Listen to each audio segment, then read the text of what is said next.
So hello everyone, welcome to my YouTube channel. So for today's video ay pag-uusapan natin kung paano ba ayusin yung data transmission is not stable sa Crossfire Philippines. Katulad ng lumalabas na ganito,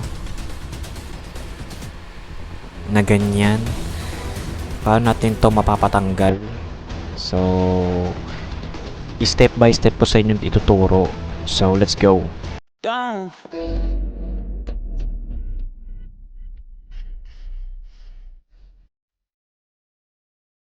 Pupunta muna tayo sa forum ng Crossfire Philippines.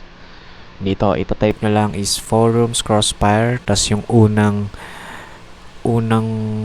lalabas, ayun mo, ikiklik nyo. Tas papupunta kayo dito sa forum ng Crossfire. So, kung wala pa kayo account sa Crossfire forum, mag-register kayo. Yan, i-agree nyo lang. Tas gagawa na kayo ng ng inyong mga account. Tapos sa confirmation of registration, ang tanong dito, Island Group of the Philippines, please drag the options to the correct list to avoid automated registrations. So dito yung right na section, tas dito yung wrong. So ang inaano niya is Island Group of the Philippines, which is yung Luzon, Visayas at Mindanao lang. So i-drag natin yung Quezon City dito sa wrong, pati yung Green Hills. So, sabit na natin guys. So guys, once na makalagin na tayo sa Crossfire Forum, pupunta tayo dito sa may Crossfire section, tas dito sa may support. Then, mapupunta kayo dito sa section na to. Pupunta kayo sa technical support. So, i-click nyo tong lag, high latency, and can't connect by IT Adobo. Dito guys, naka-indicate na yung step by step kung paano natin maaayos yung ating data transmission is not stable sa ating Crossfire. Pwede rin dito yung high latency and network disconnection sa ating mga laro. Pwede rin natin dito i-submit. So, una guys, i-download natin yung WinMTR. I-click nyo lang to. Automatic naman tong download. So, once natin siya ma-download, i-open natin siya. Tapos lalabas ganito. Tapos sabi dito, open the WinMTR zip and select the proper version. Most cases, user will use x64. So, i-click natin yung x64, which is ayun daw yung madalas na ginagamit ng ating mga Crossfire players. And then, yung next is yung click option and uncheck resolve name box and click OK.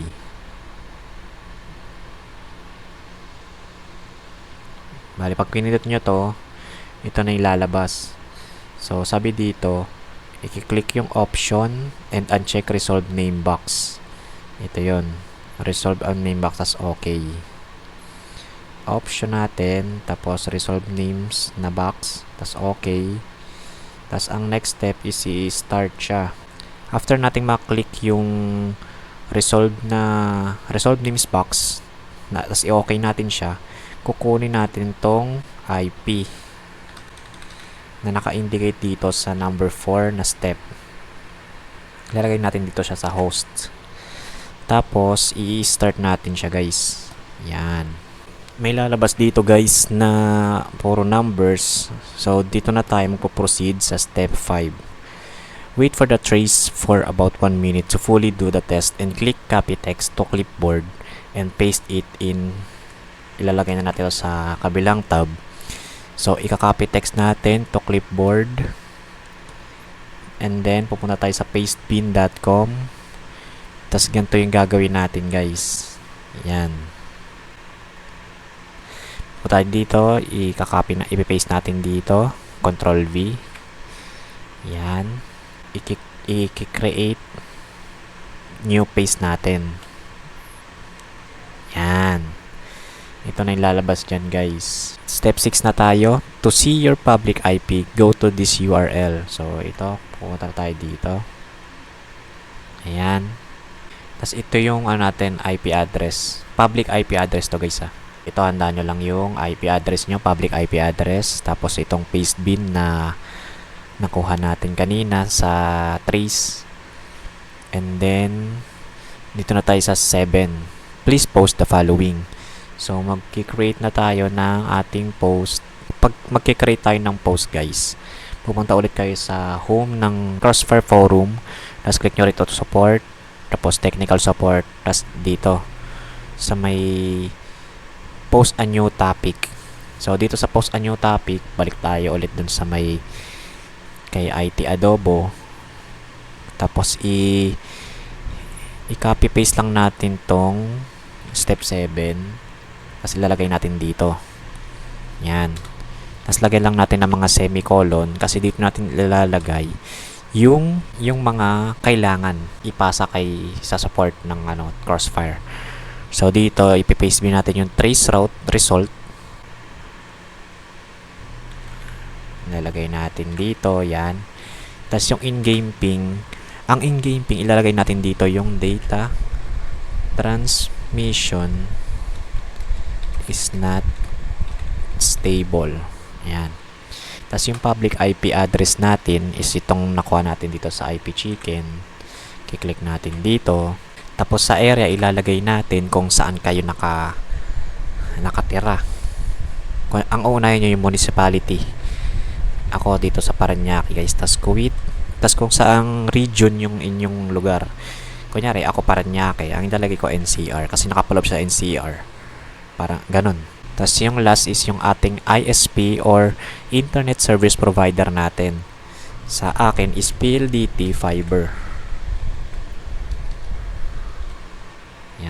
Yan. After that, lagyan natin ng subject. Lagay natin data transmission is not stable. Tapos, isasubmit na natin. Yun, nasubmit na natin, guys. So, ito is, hintayin nyo lang siya ng 24 hours or kahit wala pa siyang 24 hours, maayos na ng Crossfire yan.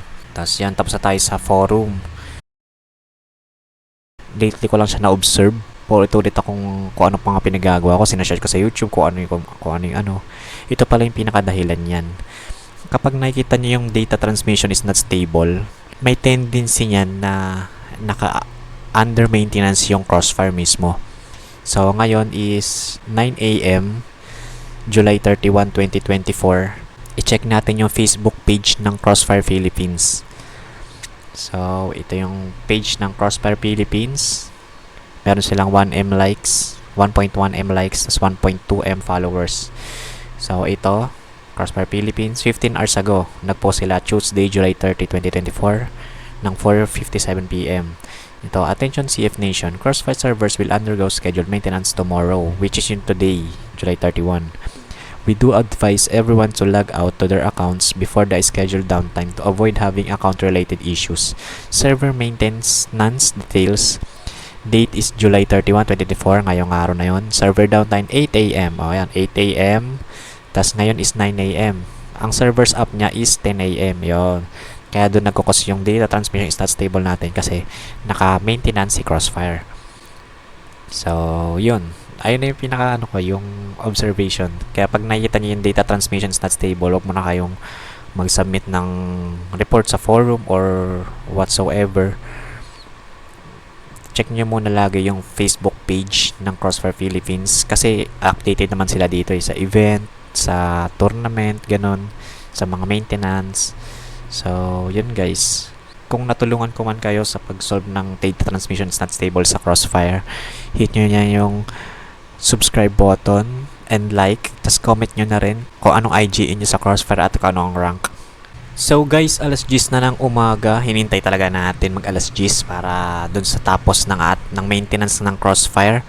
So ito yung Crossfire Philippines, may bago silang post Ito, Topaz login event. Log in and play for at least 30 minutes during the event period and get Topaz 1 each per day. Event period July 31 to August 4, 2024. So ito guys, yeah, let's go boys. Makakuha tayo ng Topaz everyday to hanggang August 4. At least makalaro tayo ng 30 minutes guys. Makakuha kayo ng Topaz and 1 each. At ang event period is July 31 to August 4. So guys, alas 10 na. Buksan na natin yung Crossfire natin.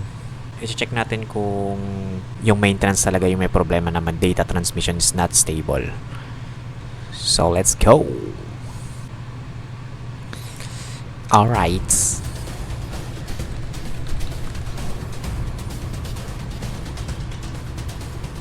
And boom, wala na yung data transmission is not stable, guys. So kung nakaabot ka sa video ito, like, comment, and subscribe. Hit nyo na rin yung notification bell para sa mga upcoming nating mga videos. So kung umabot ka dito sa video na to, i-add mo na rin ako. Ito yung aking IGN, guys. Add nyo ako sa Crossfire at maglaro-laro tayo isa. At saka i-follow nyo na rin ako sa Twitch. Doon ako nagla-live ng Crossfire. So, bye guys.